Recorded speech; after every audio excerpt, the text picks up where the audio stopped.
Design. As we have experienced some delays in being able to manufacture and fit the wheels under the locomotive compared with our plan, we decided to bring forward the construction of the cab.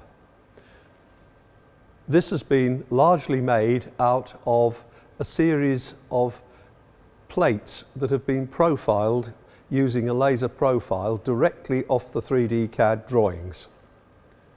Unlike other parts of the locomotive where we have abandoned rivets in favour of bolts and welding, we have retained rivets for the cab because with the very large, thin, unsupported sheets of metal, welding causes quite serious distortion, whereas riveting doesn't.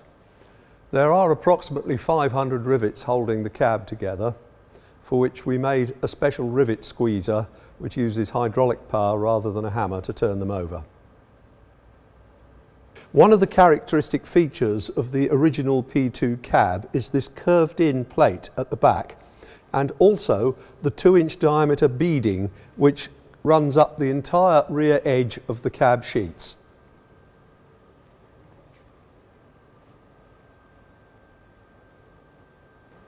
The beading has also been something of a challenge, as back in the day you could buy 2-inch half-round beading from almost any steel stockholder.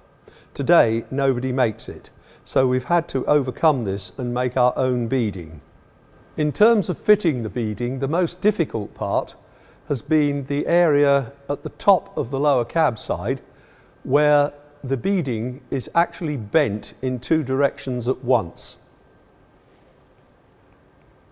I had originally suggested that we did this by CNC machining that section of beading out of a piece of thick plate.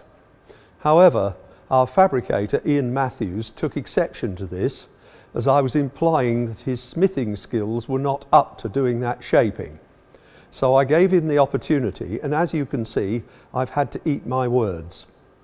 The technique we've derived for making this beading is to take 2-inch by 1-inch strip with a thin piece of material which represents the thickness of the cab, or in this particular case the tender sides to which the beading is being attached. We then bolt them together using concealed bolts which are sunken into the steel here at intervals, and at that point we place them in the lathe.